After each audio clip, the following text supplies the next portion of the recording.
Hi hello నమస్తే welcome to hit TV. నేను మీ సురేష్. రోజు రోజుకు బంగారం ధరలు ఆకాశాన్ని అంటుతున్నాయని చెప్పొచ్చు. మరి ముఖ్యంగా పెళ్లి చేసుకునేటువంటి శుభకార్యాలే కాకుండా కూడా చిన్న చితిగా తెలుగువారి సంప్రదాయాల్లో బంగారం అనేది ఒక కీలకమైనటువంటి ఆర్నమెంట్ చెప్పుకోవచ్చు. రోజు రోజుకు బంగారం ధరలు పెరిగిపోతున్నా సరే మహిళలకు కావచ్చు, లేదంటే పెళ్లి చేసుకునేటువంటి వాళ్ళ కుటుంబాల్లో వాళ్ళకు ఉన్నటువంటి అంతా ఇంత ఇష్టం అని చెప్పుకోవచ్చు. మరి ముఖ్యంగా ఈ వారం నాటికి చూసుకుంటే బంగార ధరలు ఎంతవరకు పెరిగాయి, లేదంటే భవిష్యత్తులో ఇంకేమన్నా పెరిగేటువంటి ఛాన్సెస్ ఉన్నాయా? పోటీ పడేటువంటి ఇటు జ్యువెలర్స్ అంటే సిల్వర్ జ్యువెలరీ కావచ్చు, గోల్డ్లో ఉన్నటువంటి రకరకాలమైనటువంటి 916 కావచ్చు, 24 క్యారెట్స్, 22 క్యారెట్స్ ఎటువంటి పోటీ పడుతున్నటువంటి అనేక అంశాలు అడిగి తెలుసుకుందాం. మనతో పాటు ఉన్నారు సిఎంఆర్ చందన బ్రదర్స్ అమీర్పేట నుంచి ఒక రిప్రజెంటేటివ్. నమస్తే సార్.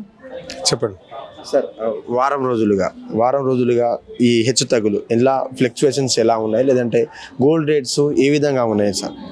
బంగారం ధరలు 1 వీక్ బట్టి పెరుగుతూనే ఉన్నాయండి. దగ్గర ఎంత పెరిగిందంటే మనం చెప్పాలంటే రఫ్గా 5,000 to 6,000 పెరిగింది బంగారం. ఎందుకంటే 1,30,000 ఉండేది, ఇప్పుడు 1,36,000 అయింది. బంగారం ధరని మనం ఫస్ట్ నుంచి చెప్తానే ఉన్నాం సార్. బంగారం ధర తగ్గే ఛాన్స్ చాలా తక్కువ, పెరిగే ఛాన్స్ చాలా ఎక్కువ అని. కస్టమర్లు కూడా దాన్ని అర్థం చేసుకుని దాని తగ్గట్టు ఫాలో అవుతున్నారు కస్టమర్లు కూడా. అయితే మొన్న 1 month బ్యాక్ 1.36, 1.42 కూడా వెళ్ళిపోయినటువంటి సందర్భాలు ఉన్నాయి సార్. 1,36,000 కూడా 916 వెళ్ళిపోయినటువంటి ఛాన్సెస్ ఉన్నాయని చెప్పేసి చాలామంది చెప్తున్నారు. కానీ ఆ రేట్కి బీట్ చేయలేకపోయింది. ఎందుకంటే వారం రోజులుగా తగ్గినటువంటి బంగారం ధరలు కావచ్చు, పెరిగినటువంటి బంగారం వార్తలు మనం చూస్తున్నాం. దాన్ని ఈ విధంగా చూడవచ్చు. అంటే వాళ్ళు కేవలం వార్త కోసమే చెప్తున్నారా, లేదంటే ఎవరిని భయాందోళన గురి చేయడానికి చెప్తున్నారా? ఎలా చెప్పొచ్చు సార్ మనం? సార్ ఒకటి చెప్తాను సార్, ఎవరైనా ప్రొడక్షన్ చెప్తారు. ఇప్పుడు రేపు ఏంటనేది నాకు తెలియదు, మీకు తెలియదు, ఎవరికి తెలియదు. రేపు ఏంటనేది చెప్పాల్సి వచ్చినప్పుడు నాకు తోచింది నేను చెప్తాను, మీకు తోచింది మీరు చెప్తారు. ఆ టెలికాస్ట్ చేసేవాళ్ళు చూసుకోవాలి. టెలికాస్ట్ చేయడం అవసరం అనవసరం అనేది టెలికాస్ట్ చేసేవాడు చూసుకోవాలి. చెప్పినోడు తప్పేమి కాదు. ఎందుకంటే వాడు క్వశ్చన్ వేసినావు, వాడు ఆ క్వశ్చన్కి సమాధానం చెప్పాడు. ఆ సమాధానం నీ క్వశ్చన్ రెలవెంట్గా ఉందా లేదో చూసుకుని నువ్వు టెలికాస్ట్ చేసుకో. టెలికాస్ట్ చేసిన తర్వాత ట్రెండింగ్లోకి వస్తే వాడేం చేస్తాడు? ఇదేనా ఒకటి సార్, ప్రాక్టికల్గా చూసుకుంటే పెరిగేదానికి ఆస్కారాలు ఏమన్నాయనేది ఒకటి చెక్ చేసుకోవాలి, తగ్గేదానికి ఆస్కారాలు ఏమన్నాయని చెక్ చేసుకోవాలి. బంగారం పొజిషన్ చూస్తే తగ్గేదానికి ఛాన్సెస్ అనేవి చాలా మినిమల్గా ఉన్నాయి. అవి కూడా వర్కౌట్ అయ్యే అవకాశాలు చాలా తక్కువ. ఎందుకంటే ఈ యుద్ధాలు ఆగిపోవాలి, ఎక్కడ కలామిటీస్ రాకూడదు, డాలర్ రేట్ పడిపోవాలి, అమెరికాలో ఉన్న ట్రేడ్ వార్ అంతా మారిపోవాలి. ఎంత జరగాలి అంటే ఒక రాత్రిలో 1 గంటలు అయ్యే వారం కాదు అది. ఇది పెద్ద ప్రాక్టీస్. ఇది అన్ని కంట్రోల్ చేయగలుగుతాం. నేచర్ని ఎక్కడ కంట్రోల్ చేయగలుగుతాం మనం? వాళ్ళు జపాన్లో సునామీ అంటున్నారు, ఇంకెక్కడ అగ్నిపర్వతం పేలింది అన్నారు. మనం ఎక్కడో ఫ్లైట్ క్రాష్ అవుద్ది, ఇంకొక చోట ఏదో జరుగుతుంది. ఇవన్నీ కూడా వచ్చి నేషనల్ మార్కెట్లు ఇన్ఫ్లుయెన్స్ చేస్తాయి. ఇప్పుడు జపాన్లో భూకంపం వస్తే బంగారం ధరకి ఏంటి సంబంధం? ఎందుకు సంబంధం? ఇప్పుడు జపాన్ మీద ఇన్వెస్ట్ చేయాలనుకున్నవాడు ఏం చేస్తాడు? అక్కడ ఇన్వెస్ట్ చేయాలనుకుంటాడు. ఏదో కంపెనీలు బాగుంది, జపాన్లో పలానా కంపెనీ బాగుంది, జపాన్ చాలా గ్రోత్లో ఉంది, అక్కడ ఇన్వెస్ట్ చేద్దాం అనుకున్న వాడికి ఈ సునామీ హెచ్చరికలు, సునామీ వస్తుంది, పలానా ఏరియా పాడైపోతుందంటే ఆ మైండ్ దగ్గర మనకులాగా ఆలోచిస్తారు. ₹1 పోతాయేమో, ఎందుకోసం రిస్క్? మనకు బెటర్ బంగారం ఉండక ఇంకోటి కొనుక్కోవడం కానీ బంగారం ఇన్వెస్ట్ చేస్తాం. ప్రపంచంలో ఏది జరిగినా మన ఇప్పుడు మొన్న విమానాలు రద్దు అయిపోయింది. విమానాలు రద్దు అయితే బంగారం దానికి సంబంధం ఏంటి అంటే ఇన్వెస్టర్ ఆలోచిస్తాడు. ఇక్కడ ఇన్వెస్టర్ నా డబ్బులు వాళ్ళు ఎక్కడ పెడితే సేఫ్ అనేది. అలాంటి వాళ్ళందరూ ఎందుకు వచ్చిన రిస్క్ లేనప్పుడు, బాగా మార్కెట్ అంతా రిస్క్ ఎక్కువ ఉన్నప్పుడు అందరూ బంగారంలోనే పెడతారు పెట్టుబడులు. అదొక విషయం. అయితే పూర్వం డాలర్లు ఇన్వెస్ట్ చేసేటోళ్ళు, బంగారంలో ఇన్వెస్ట్ చేసేటోళ్ళు. మన పూర్వం డాలర్లు ఎక్కువ ఇన్వెస్ట్ చేసేటోళ్ళు, అంటే బంగారంలో తక్కువ ఇన్వెస్ట్ చేసేటోళ్ళు. గత కొంతకాలంగా డాలర్ రేటు చాలా స్తబ్దతగా ఉండి ఒక రేటు దగ్గర ఆగిపోయింది. 86, 87, 88 దగ్గర చాలా కాలం అదే రేట్లో ఉండిపోయింది. కానీ బంగారం ధర అదే డబల్ అయిపోయింది బంగారం ధర.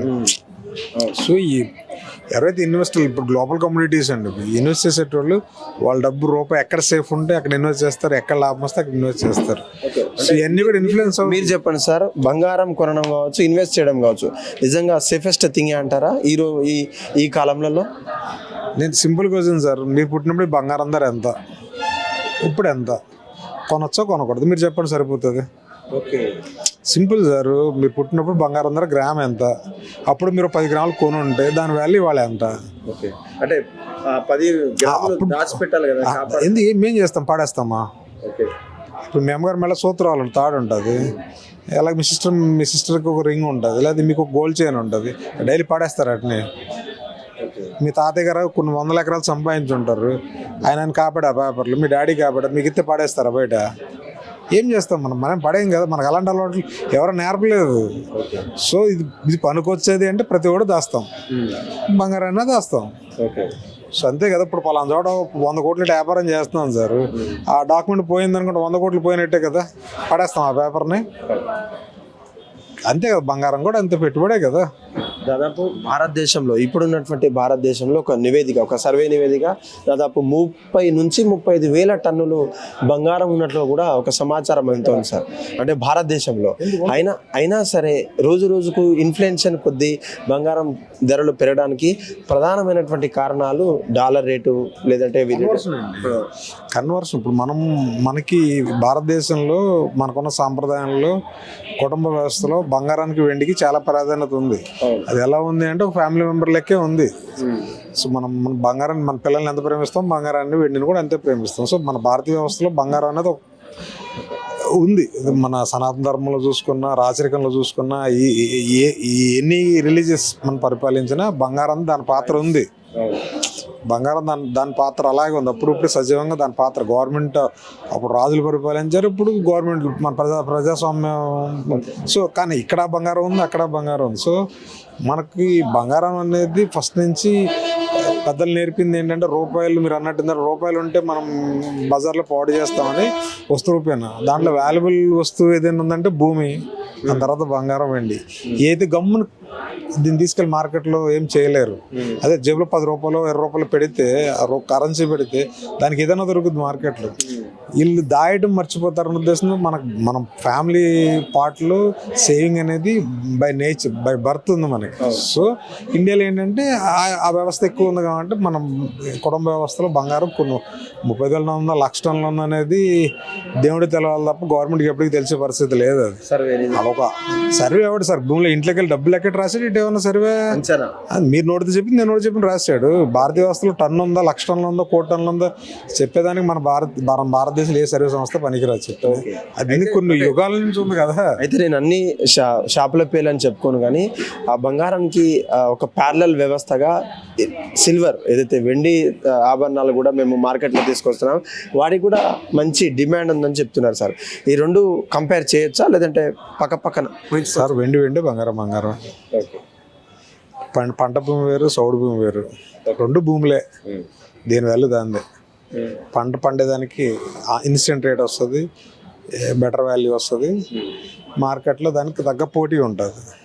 పంట పండిన సౌడు భూములకి వాల్యూ ఉంటుంది, ఉండదని నేను అనను, అది కూడా భూమే. సో ఆ డిఫరెన్స్, దాని డిమాండ్ అనేది కొంచెం డిఫరెంట్గా ఉంటుంది. వెండి ఆభరణాలకి మార్కెట్ ఉంటుందా అంటే ఎందుకు ఉంటుంది అంటే, మన దాకా పెరగలేదు కాబట్టి, వెండి పెరగలేదు కాబట్టి, వెండి 60-70 వేల్లో ఉంది కాబట్టి వెండి ఆర్టికల్స్లోకి వెళ్ళారు. అది వెండి కూడా బంగారంతో కూడా స్పీడ్గా పరిగెడుతుంది. వెండి చూసుకుంటే 70,000 నుంచి వల్ల 2,02,000 ఈరోజు మనం మాట్లాడుకున్న టయానికి. సో ఇప్పుడు ఎవరు వెండి ఆభరణాలు ఎవరు ఖరీదు చేస్తారు, ఎందుకు ఖరీదు చేస్తారు? దాని ధర కూడా పెరిగిపోతుంది కదా. అదేం తక్కువలో ఉంటే దాన్ని ఇంట్రెస్ట్ చూపిస్తారు, దాని వాల్యూ కూడా పెరిగిపోతుంది కదా. ఇప్పుడు మిడిల్ క్లాస్ కూడా అనవచ్చు. వెండి ఆభరణాలకు ఎవరు వెళ్తారండి? కోటీశ్వర్లు అయితే రారు, అప్పర్ మిడిల్ క్లాస్ రారు, లోయర్ మిడిల్ క్లాస్ కింద వాళ్ళు. ఇది కూడా పెరిగిపోతుంది, దీనికి ఎందుకు వస్తారు? ఇది కూడా బంగారంతో కూడా సమానంగా పెరిగిపోతుంది. కాంపిటీషన్ ఇస్తూ ఉంది, లేకపోతే రానున్న రోజుల్లో కూడా కాంపిటీషన్ ఒక భారీ. నాకెందుకు కాంపిటీషన్ కదా, అసలు కాంపిటీషన్ ఏంటి? అది డబ్బులు ఎవరు పాడు. ఇప్పుడు వెండి ఆభరణాలకు దాని డిమాండ్ ఉంది. బంగారానికి 100 ఉంటే వెండికి 5%, 6% ఉంటుంది. ఇది 100కి ఎప్పుడు రీచ్ అవ్వాలి? అప్పుడు కదా కాంపిటీషను. వెండికి డిమాండ్ లేదని అన్నాను. వెండి ఆభరణాలకు ఉన్న మార్కెట్ రేట్ ఇప్పుడు 5% లోపు. ఇది 5ని 90 తెల్ల పోటీ అవుద్ది మీరు చెప్తే నాకు అర్థం అవుతుంది. సింపుల్ కదా. 90 పెద్దదా, 5 పెద్దదా అంటే 5 గురించి ఎవడు వరీ అవుతాడు? కరెక్ట్, 90 అది 50కి వచ్చినప్పుడు ఆలోచిద్దాం మార్కెట్కి. ఓకే, ఫైనల్గా చెప్పండి సార్, ఏమన్నా రానున్న రోజుల్లో అన్ని ఇన్ఫ్లేషన్స్ అంటే భారతదేశంలో జరిగేటువంటి ఇన్ఫ్లేషన్ కావచ్చు, లేదంటే హెచ్చు తగ్గుల్లో ఏదన్నా మార్పులు, చేయరాని మార్పులు ఏమన్నా మన భారతదేశం చేసేసి జరగరాని మార్పులు ఏమైనా జరిగితే బంగారం ధరలు తగ్గేటువంటి అవకాశాలు ఉన్నాయంటారా? ఇండియాలో ఏం చేసినా బంగారం ధరలు అయితే మారు. ఎందుకంటే బంగారం అనేది గ్లోబల్ కమ్యూనిటీ, మళ్ళీ చెప్తున్నా, అది ఇండియాకి సంబంధించిన వస్తువు కాదు. ఫస్ట్ దాన్ని మర్చిపోండి. గ్లోబల్, మనకి ఇండియాలో మైన్స్ లేవు, ఇండియాలో భూమిలో తవ్వితే బంగారం వచ్చినా అది ఖర్చులు సరిపోతుంది తప్ప అమ్మడానికి పనికిరాదు. ఎందుకంటే ఒక 100 గ్రాములు తీయాలంటే 15 లక్షలు ఖర్చు అవుతుంది. 100 గ్రాములు ఖరీదే 13 లక్షలు ఉన్నప్పుడు 15 లక్షలు ఎవడు ఖర్చు పెడతాడు? గవర్నమెంట్ ఎందుకు ఖర్చు పెడుతుంది? ఆ స్థితిలో బంగారం జోలికి మన గవర్నమెంట్ వెళ్ళదు. అంత అవసరం కూడా లేదు మన గవర్నమెంట్కి. ప్రత్యేకంగా మీరు అన్నట్టు ఏంటంటే ఇప్పుడు డాలర్ మార్గంతో మనం కొంటున్నాం కదా, దానికి ఏమన్నా మనకి పేర్లకు ఇంకో కరెన్సీ ఏదన్నా వచ్చి ఆ డిఫరెన్స్ వల్ల కొంత తగ్గితే ఆ కన్వర్షన్లో తగ్గాలి తప్ప మనకు వేరేది లేదు. మనం బంగారాన్ని ఇంపోర్ట్ చేసుకుంటున్నాం సార్ ప్రపంచం నుంచి. స్విట్జర్లాండ్ నుంచి అవచ్చు, సౌత్ ఆఫ్రికా నుంచి, ఆస్ట్రేలియా నుంచి మనం తెచ్చుకుంటున్నాం బంగారాన్ని. రిఫైనరీ అది కూడా తెచ్చుకుని కాబట్టి మనకి ఇంపోర్ట్ డ్యూటీలు, ఎక్సైజ్ డ్యూటీలు అన్నీ పడిపోయి బంగారం ధర మన ప్రపంచం కన్నా ఎక్కువ రేట్లు భారతదేశంలో ఉంది. 10 to 15% బంగారం ధర ఎక్కువ ఇండియాలో. ఎందుకంటే మన దగ్గర గనులు లేవు. సో మన దుబాయ్ చాలా మంది దుబాయ్ పోయి మేము తక్కువ కొన్నాం అంటే డ్యూటీ ఫ్రీ కంట్రీ. ఇక్కడ మనకు డ్యూటీ ఉంది, అక్కడ డ్యూటీ లేదు. సో ఆ డిఫరెన్స్ మన ఇండియాలో లేదు. మనం ఏంటంటే ఆ డ్యూటీ కూడా వేయకపోతే మన జనాలు కంట్రోల్ ఉండరనే డ్యూటీ అనేది వేశారు. ఎందుకంటే మన రూపాయలు పాడైపోతున్నాయి కదా డాలర్తో మార్చినప్పుడు. ఇప్పుడు ఆడొక డాలర్ ఇచ్చి మనకి 90 రూపాయలు పట్టిపోతాడు. సో బంగారం డిస్ట్రక్ట్ చేస్తుందేమో కానీ బంగారాన్ని ఫ్రీ అయితే చేయదు పబ్లిక్కి. Thank you so much. Right, ఇది పరిస్థితి. ఆనాటి కాలం నుంచి పురాతన సనాతన ధర్మం అని చెప్పుకోవచ్చు, లేదంటే రాజులు పరిపాలించినటువంటి అప్పటి సమయంలో కూడా బంగారం అనేది మన ఒక ఫ్యామిలీలో కావచ్చు, మన కుటుంబంలో ఒక వస్తువులా మిగిలిపోయింది తప్ప దాన్ని ఎవరు కూడా చేతరించడం కావచ్చు, లేదంటే దాన్ని పక్కన పెట్టడం అయితే జరగలేదు. మరి ముఖ్యంగా రానున్న రోజుల్లో ఇన్ఫ్లేషన్స్ ఏదన్నా గొప్పగా జరిగి, లేదంటే డాలర్కి సరి సమానంగా ప్యారల్గా ఏదన్నా కరెన్సీ ద్వారా ఇంపోర్ట్స్ అండ్ ఎక్స్పోర్ట్స్ బిజినెస్ చేయగలిగితే తప్ప బంగారం రేట్లు అక్కడ ఇన్ఫ్లేషన్ ఒక పర్ఫెక్ట్ వచ్చే వరకు తప్ప మేమేం కూడా చెప్తలేమన్నట్టు కూడా చెప్తున్నారు. మరికొంతమంది యూట్యూబ్లలో కావచ్చు, లేదంటే నేషనల్ మీడియాలలో ఇప్పుడు మాత్రమే బంగారం ధరలు తగ్గుతాయి ఆగండి అని చెప్పేసి ఫేక్ బ్యానర్లతోటి, ఫేక్ కంటెంట్ తోటి వారు వైరల్ అవుదామని చెప్పేసి బంగారం ధరల మీద మాట్లాడుతున్నటువంటి వారికి విచక్షణారహితంగా వాళ్ళు ఆలోచించాల్సినటువంటి పరిస్థితి. ఏదైతే కాస్ట్లీయెస్ట్ బంగారాన్ని మీరు ఇలా మాట్లాడుతుంటూ, లేదంటే అక్కడ ఉన్నటువంటి బిజినెస్ని ఏ విధంగా తారుమారు చేస్తారు, లేదంటే వైరల్ కోసం ఎలా మాట్లాడతారంటూ కూడా చాలా మంది చెప్తున్నటువంటి పరిస్థితి. వాళ్ళకు వచ్చినటువంటి కమెంట్స్ కూడా అలానే ఉంది. ఎందుకంటే ఎక్కడో 1,00,000 నుంచి 1,36,000, 1,42,000 ఎలా వెళ్తుంది, లేదంటే దానికి ఉన్నటువంటి పరపతి ఏంది అని చెప్పేసి విచక్షణారహితంగా మాట్లాడేటువంటి యూట్యూబర్లకు వాళ్ళకు వచ్చేటువంటి కమెంట్స్ కూడా ఎలా ఉన్నాయి. కాకపోతే మార్కెట్లో ఉన్నటువంటి ధరలను ఒకసారి కంపేర్ చేసుకోండి, లేదంటే మీకు నచ్చిన డిజైన్ చూసి మరి కొనుక్కోవాలి తప్ప మీకు ఎవరు చెప్పినటువంటి మాటలు వినొద్దంటూ కూడా వాళ్ళు సూచిస్తున్నటువంటి పరిస్థితి బంగారం ధరలో ముఖ్యమని చెప్పుకోవచ్చు. హిట్ టీవీ యాప్, ఇందులో short news, live news, entertainment shows, movies, digital magazines తో పాటు మీ జిల్లా వార్తలను కూడా ఫ్రీగా చూడొచ్చు.